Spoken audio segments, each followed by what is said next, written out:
Honorable Sanko. Honorable Chair, I don't know what is Honorable Fatuma Gedi is distributing among the members. And you know, there was another sweet that I was given. She's distributing money. I don't know if it is money or whether it is sweet, but there is something that she's distributing. Honorable. On conviction. At the glare of members. Order, members. Gedi. Yeah. Honorable Gedi. Moving around doing distributions of something. Honorable Gedi, what are you distributing? The sugar level has gone down. Order. Sweet. Order.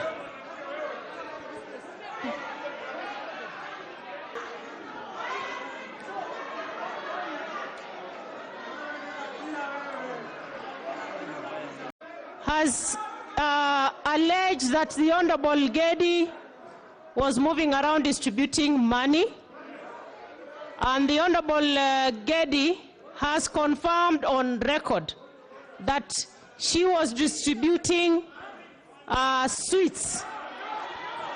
And I will order the Honorable Ndindi Nyoro to withdraw the statement. If not, then you substantiate your claim. Honorable Nyoro. Madam Chair,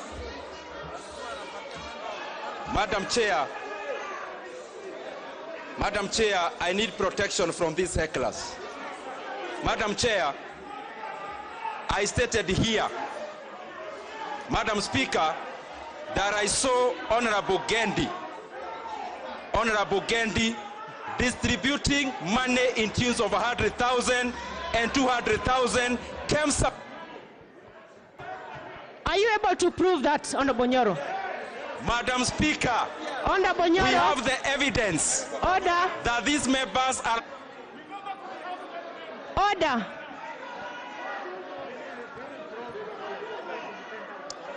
Order, members. Honorable Ndindi Nyoro.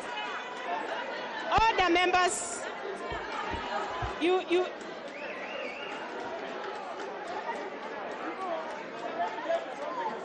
Member of Parliament, Honorable Nyoro. And when you call out a mess, Honorable Ndindi, when you can substantiate,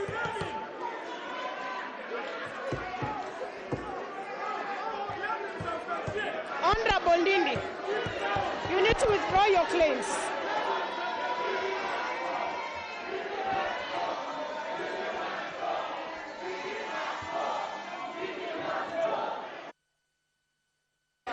Madam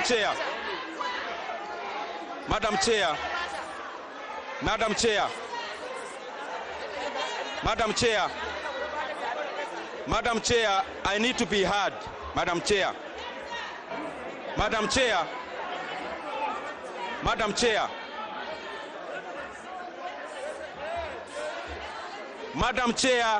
I want to put it very categorically that there has been a threat of bribing honorable members in this house.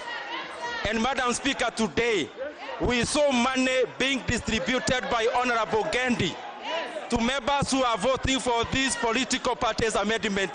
Madam Speaker, I want to tell them, you can bribe the honorable members here, but you cannot bribe the people of Kenya. Yes. And as a son of Mau Mau, yes, I cannot be intimidated by these hecklers and COVID billionaires. There is evidence, Madam Speaker, that money was changing hearts in this house, Madam Speaker.